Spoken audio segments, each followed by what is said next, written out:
Today is Tuesday, September 5th, 2023, and this is the Dunkley Report. The era of France's arm-twisting interventionism in Africa may finally be over. France has sat by militarily despite moves by putschists to seize control of former French colonies in recent years. It comes after France repeated military interventions from Libya to the Sahel region to Ivory Coast and Central African Republic since 2000. African and French pundits, politicians, and people alike say France has taken too long to shuck its long post-colonial tradition of Francafrique. It's an unflattering term that smacks of paternalistic influence and quiet deal-making among elites. France's economic and political might wane, and other world powers are stepping into an increasingly self-confident Africa. Ukraine is facing a future with upward of 20,000 amputees, many of them soldiers who are also suffering psychological trauma from their time at the front. Europe has experienced nothing like it since World War I, and the United States not since the Civil War.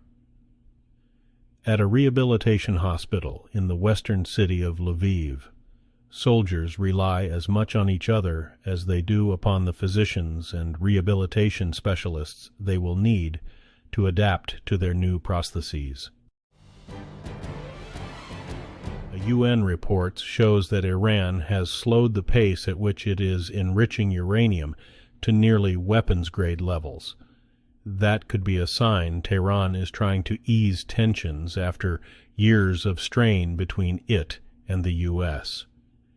The report from the United Nations nuclear watchdog was seen by the Associated Press on Monday. The report comes as Iran and the United States are negotiating a prisoner swap and the release of billions of dollars in Iranian assets frozen in South Korea. However, international inspectors also noted new challenges in trying to monitor Iran's program. Russian President Vladimir Putin says a wartime deal that allowed Ukraine to export grain safely through the Black Sea won't be restored until the West meets Moscow's demands on its own agricultural exports. Ukraine and its Western allies have dismissed the demands as a ploy to advance Russia's interests. Still, Putin's remarks dashed hopes that his talks Monday with Turkish President Recep Tayyip Erdogan could revive the agreement. Russia, in July, refused to extend the deal that is seen as vital for global food supplies. Meanwhile, the Kremlin has taken steps to strengthen Russia's military ties with North Korea. Russian Defense Minister Sergei Shoigu said Monday that the two countries may hold joint war games. Turkish President Recep Tayyip Erdogan has met with Vladimir Putin, hoping to persuade the Russian leader to rejoin a deal allowing Ukraine to safely export grain. Moscow withdrew from the agreement in July. But Putin made it clear that the initiative would not be restored right now. The deal was brokered by the United Nations and Ankara in July 2022. It had allowed nearly 33 million metric tons of grain and other commodities to leave 3 Ukrainian ports safely despite the war. Russia pulled out after claiming a parallel deal promising to remove obstacles to Russian exports of food and fertilizer hadn't been honored. The first African Climate Summit is opening, with heads of state and others asserting a stronger voice on a global issue that affects the continent of 1.3 billion people the most, even though they contribute to it the least. Kenya's government and the African Union launched a ministerial session as more than a dozen heads of state begin to arrive on Monday. The first speakers included young people who demanded a bigger voice in the process. National leaders are determined to wield more global influence and to bring in far more financing and support. Outside attendees include the United Nations Secretary General and the U.S. government's climate envoy. Chinese President Xi Jinping is apparently skipping this week's Group of 20 summit in India as bilateral relations remain icy. The Chinese Foreign Ministry says Premier Li Qiang will represent China. Relations between China and India have grown frosty over their disputed border. 3 years ago, the tensions resulted in a violent clash between their troops that killed 20 Indian and 4 Chinese soldiers. Tensions have also arisen over trade and India's increasingly close ties with China's arch-rival, the United States.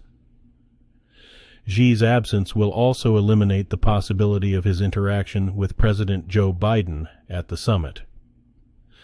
China-U.S. relations remain at a historic low, despite recent high-profile visits by American officials to Beijing.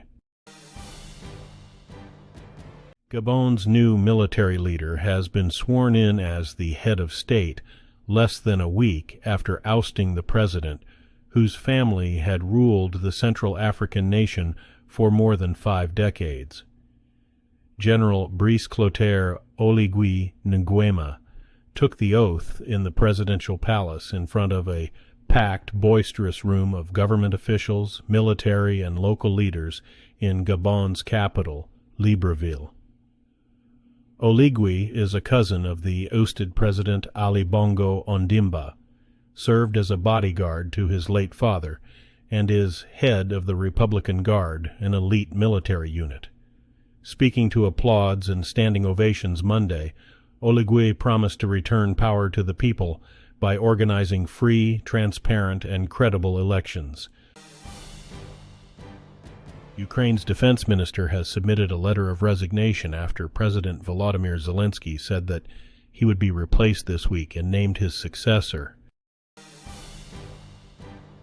A member of Panama's national soccer team has been killed after gunmen opened fire on a group of people gathered in the country's violent port city of Colón. Defender Gilberto Hernandez, 26, was the second member of the national team killed in Colón in the past 6 years. Authorities announced the arrest of one suspect Monday. Police say Hernandez was with friends along a street in central Colón Sunday afternoon when attackers in a taxi opened fire. 7 other people were wounded. In 2017, midfielder Amilcar Henriquez, who was also a member of Panama's national soccer team, was shot to death in Colón province. Today's news was reported by the Associated Press. This has been the World News for Tuesday, September 5th, 2023. Thanks again for joining us at The Dunkley Report.